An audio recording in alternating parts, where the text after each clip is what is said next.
नमस्कार विद्यार्थ्यांनो, माझे नाव माधुरी राजभर आहे। मी तुम्हाला हिंदी हा विषय शिकवणार आहे। आज विद्यालय तुमच्या स्वागत करत आहे। आज जो आपला धडा आहे त्याचं नाव काय? समध्वनीय भिन्नार्थक शब्द हा एक व्याकरण आहे आणि याचा हा पहिला सीझन आहे। तर चला बघूया या सीझन मध्ये किंवा या धड्यामध्ये आपण काय पाहणार आहे। बघा, आता तुमच्या समोर आलेला आहे समध्वनी भिन्नार्थक शब्द यांची परिभाषा। काय होणार? यांची परिभाषा काय ते चला बघूया। कुछ शब्द सुनने में प्राय समान लगते परंतु अर्थ में वो एक दूसरे से भिन्न होते। काही असा शब्द होतात त्यांचा जे सुना म्हणजे ऐकतात तर समान असतात पण त्यांचे अर्थ जे आहे वेगवेगळे असतं। काय असतं? वेगवेगळे असतं। यदि वाक्य में उचित शब्द का प्रयोग न किया जाए तो वाक्य का अर्थ बदल जाता है। जेव्हा वाक्यातला उचित शब्द यांचा प्रयोग नाही केलेले जाते तर त्यांचा वाक्य आहे त्यांची अर्थ बदलून जात आहे।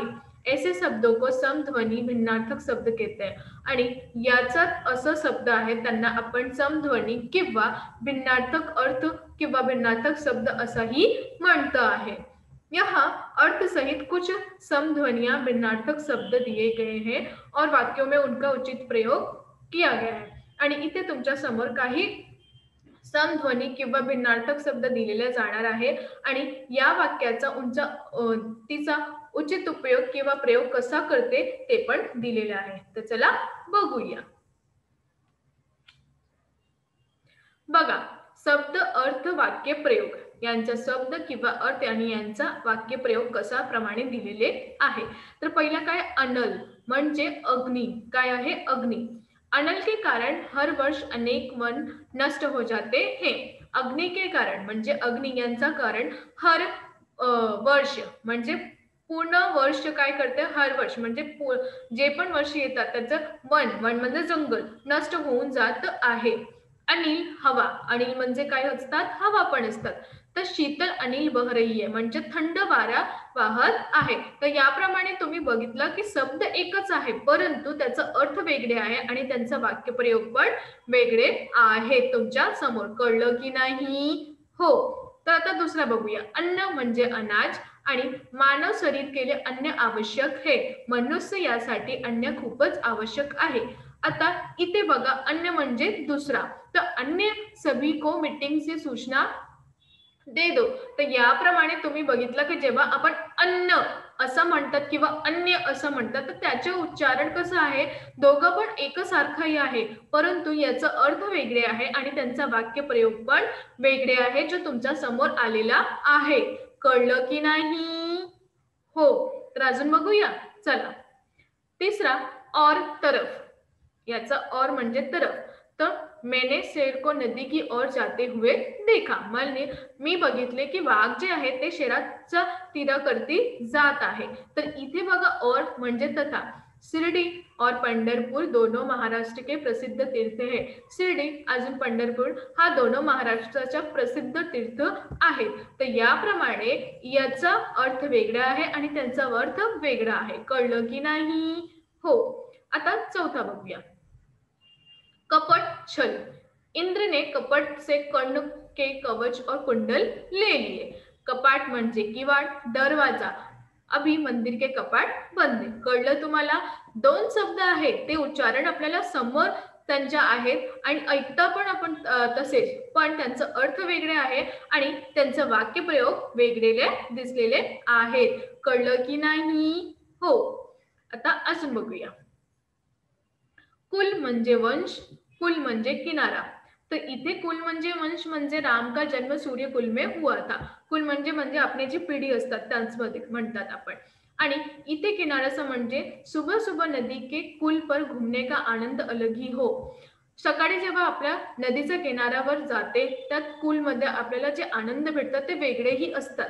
तर याप्रमाणे याचा अर्थ असेही दिलेले आहे। आता सहावा। गिरी म्हणजे पर्वत आणि गिरी म्हणजे बीच के अंदर का गोदाम। तर इथे बघा तुम्ही गिरी म्हणजे इथे पर्वत दिलेले आहे। तर इथे काय?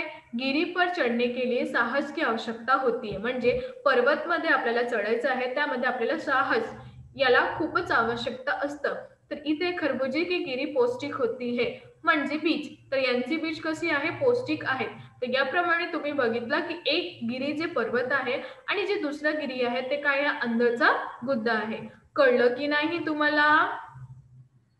लवकरच लवकर सांगा, कळाले की नाही? कळाले. चला अजून बघूया. इथे बघा 7वा, चपल म्हणजे चंचल. चपल म्हणजे काय आहे, चंचल. वारीजा बचपन से ही बहुत चपल है. तर इथे चपलचं मतलब म्हणजे काय आहे, चंचल. इथे चपला म्हणजे बिजली. आकाश में चपला चमक रही है. जेव्हा आपण म्हणतात की आकाशमध्ये, आपण असं म्हणणार काय, आकाशमध्ये चपला चमक आहे, तर किती वेगळं लागतात ना आपल्याला. आपलं असं वाटतं चपला म्हणजे आपण जेव्हा उच्चारण करते तर आपला चप्पल असं उच्चारण होतं. तर यामध्ये चपलाचा अर्थ काय आहे, बिजली. तर आकाशात जे बिजली आहे ते चमकत आहे. इथे बघा 8वा, चालक, चलाने वाला. चालकला काय म्हणतात आपण, चलाने वाला. मैंने रिक्षा चालक को खाना खिलाया. मीने जे रिक्षा चालक ते त्यांना खाना दिले. और इथे चालकचा अर्थ आहे चतुर. नीता बहुत चालाक लडकी है. नीता मुलगी आहे, खूपच चालाक आहे. तर याप्रमाणे असंही यांचा अर्थ वेगळे आहे किंवा यांचं उत्तर पण वेगळे आहे. प्रयोग पण वेगळे आहे. तुम्हाला कळतं की नाही सगळं? लवकरच लवकर सांगा मला. कळतं? छान. आता अजून बघूया. चला. चीर म्हणजे सदा. भारत में चीर काल से बड़े के आदर का चलन है. मतलब हमेशा. सदा म्हणजे हमेशा. तर इथे काय दिलेलं आहे की भारतीय चीर कालात बडे मतलब मोठ्याचा आदर केलेले जाते आहे, त्यांचं चलन चालत आहे. आणि इथे चीर म्हणजे वस्त्र. तर भिखारीने फटे पुराणे चीर पहने है, म्हणजे वस्त्र घाललेले आहे जे खूपच फटे आणि पुराणे आहे. तर याबद्दल असं दिलेले आहे. आता आपण 10वा बघूया. दशा, अवस्था आणि दिशा. और तर डॉक्टर की दवा लेते ही रोगी की दशा सुधरने लगी. जेव्हा डॉक्टर औषधी देत होते त्यांची जो आरोगी होता त्याची दशा सुधरने लगी. तर इथे सूर्य पूर्व दिशा में उगता है. सूर्य कोणत्या दिशावर उगत आहे, पूर्व या दिशावर उगत आहे. कळाला की नाही तुम्हाला? हो. अजून 11 बघूया. चला. दिन म्हणजे दिवस. दिन म्हणजे निर्धन आणि गरीब. दिन म्हणजे दिवस. आज के दिन हमारे देश आजाद हुआ था. आजच्या दिवशी आमचा जो देश होता ते आजाद झालेला होता. तर याप्रमाणे दिन म्हणजे दिवस आणि दिन म्हणजे निर्धन म्हणजे गरीब. तर हमें दीन दुखियों की मदत करनी चाहिए. आम्हाला जे आमच्या समोर जे दीन दुखी आहे त्यांचा मदत केलेली जाणार आहे. तर याबद्दल यांचा असा अर्थ दिलेला आहे. कळलं की नाही? कळलं. चालेल. आता अजून आहे ते बघून घ्या आपण. हो, तर चला बघूया. आता बघा इथे तुमचा समोर आता 12वा प्रश्न आलेला आहे.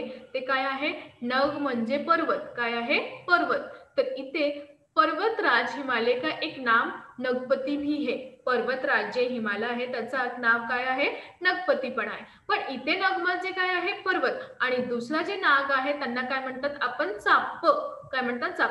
सपेरे की बिंग पर नाग झुमने लगा. जेव्हा सपेरा आलेला आहेत आणि त्यांनी बजवले तर त्याबद्दल त्यांचे जे नाग होते ते झुमून लागणं म्हणजे घुमने लग गया. कळलं की नाही? हो. तर आता 13वा, निधन म्हणजे मृत्यू. पिता के निधन के बाद अमर पर पूरे घर का भार आ पडा.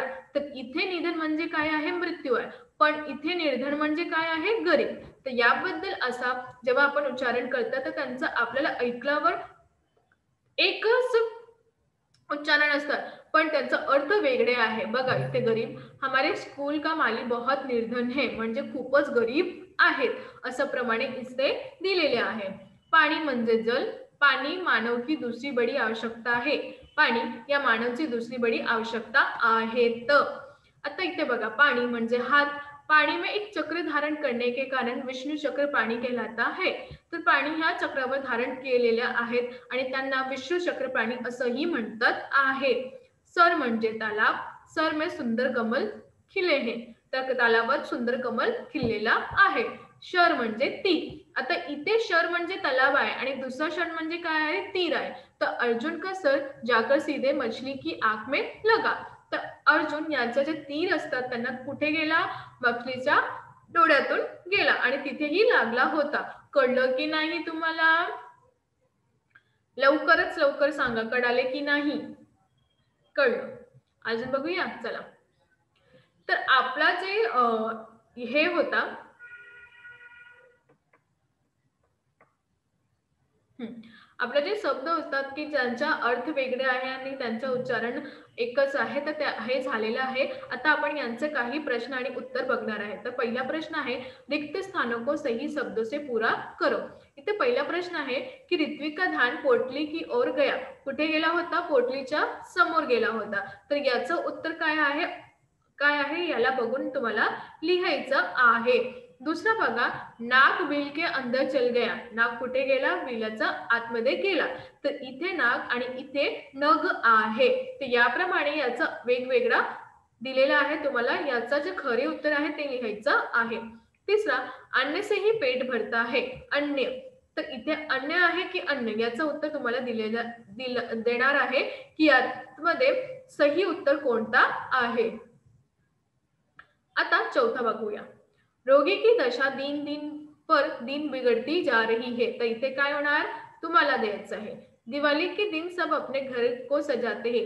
दिवाळी या दिवशी लोक आपल्या घरात साजवले. तर यात काय उत्तर होणार की तुम्हाला लिहायचं आहे. बघा, 6वा प्रश्न तुमच्या समोर आहे, की बादलों में चपला धमक रही है. आता इथे तुम्हाला लिहायचं आहे, की ते चप्पल आहे या चपला आहे. तर याप्रमाणे तुम्हाला उत्तर शोधायचं आहे आणि लिहायचं आहे. कळलं की नाही? कळलं. आता 7वा काय आहे बघूया. सुदामा के फटे चीर देखकर कृष्ण की आंखें भर गई. जेव्हा सुदामा ही पाहिले, की त्यांचा जे कृष्ण आहे, त्यांचा जे मित्र आहे सुदामा, ते कसे कपडे किंवा कसे आलत आहेत तर किंवा तर त्यांना डोळे भरलेले. तर याचं उत्तर काय होणार? तुम्ही सांगणार. 8वा, नदी किनारे थंडा अगदी बह रहा है. तर इथे काय येणार हे तुम्हाला लिहायचं आहे. तर याप्रमाणे मी तुमच्या समोर असा प्रश्न दिलेला आहे. हे तुमच्या गृहकार्य आहे. काय आहे? गृहकार्य. तर तुम्हाला असं लिहायचं की त्याला शोधून लिहायचं की यामध्ये कोणतं उत्तर होणार किंवा कोणतं उत्तर नाही. तर हा जे प्रश्न होता तुमचा गृहकार्य आहे. तुम्हाला शोधून लिहायचं की याबद्दल कोणता सही होणार किंवा कोणता गलत होणार. कळलं की नाही? हो. तर आज आपण काय शिकलो? आज आपण हे शिकलो की कशाप्रमाणे आपल्याला जे आपल्या समोर जे शुद्ध किंवा अशुद्ध शब्द आहेत त्यांना शुद्ध कसं करायचा आणि त्यामध्ये कोणता वेलांटी गलत आहे किंवा कोणता मात्र गलत आहे हे आपण पाहिले. तर या पाहिल्यानंतर आपल्याला असं करायचं की याचा उत्तर कसं सही करायचा किंवा यांचा उत्तर कसं गलत करायचा. तर याप्रमाणे असा प्रश्न जे होता की समध्वनी म्हणजे आपली जी ध्वनी आहे जेव्हा आपण ऐकता लोकांचं ऐकता और किंवा और तर या ज्या बद्दल आहे त्याला ऐकल्यावर आपल्याचं जे उच्चारण आहे ते एकसारखं आहे. परंतु जेव्हा आपण लिहितो तेव्हा त्यांची वेलांटी जे आहे ते गलत असतात किंवा मात्रा जे गलत असतात त्याप्रमाणे त्यांचा जो अर्थ आहे ते बदलून जातात. त्यांमध्ये परिवर्तन होऊन जात आहे. तर या परिवर्तनात त्यांचा वाक्याचे प्रयोग कसे करतात किंवा कसा करायचा हे पण आपण पाहिले. कळलं की नाही? पाहिले की नाही? हा. तर तुम्ही काय करायचं आहे की हा सगळं पाहून लिहायचं आहे. कशाबद्दल लिहायचं आहे, कुठे लिहायचं हे तुम्हाला कळायचं आहे. कारण की हे तुमचं जे विद्यालयाप्रमाणे एक ग्रामर देत जात आहे. ते कुठून प्रमाणे देत आहे? आश विद्यालय प्रमाणेही तुम्हाला भेटत आहे. तर तुम्हाला काय करायचं आहे? यासाठी लिहायचं आहे, कळून घ्यायचं आहे. कारण की जेव्हा तुम्ही लिहिणार तेव्हाही तुम्हाला येणार. तर हा जे मार्ग तुम्हाला दिलेला आहे ते खूपच सोपे आहे आणि खूपच मजेदार पण आहे. कारण की तुमच्या जे समोरचे शिक्षक आहेत ते खूपच छान प्रमाणे तुम्हाला अभ्यास देत आहे, वाचत आहे आणि जसे देत आहे तसं तुम्ही अभ्यास करणार आहे तर तुमचा खूपच सही प्रमाणे तुमचा मार्ग दिसणार आहे. हा प्रमाणे तुम्ही बघितला की कसे तुमच्या शुद्ध आणि अशुद्ध वाक्य ला प्रयोग केलेले जाते किंवा एक वेलांटी जे आहे त्याच्याबद्दलही तुम्हाला करायचं आहे. तर तुम्ही घरी बसून नीट प्रमाणे स्वच्छता प्रमाणे हे सगळं ऐकूया आणि लिखूया. कारण की आताचे माहोल बाहेर मध्ये झालेला आहे त्याबद्दल आपल्याला कुठेही जायचं नाही. घरी बसून यांचा उपयोग करायचा किंवा यांचा निर्माण करायचा आहे. धन्यवाद.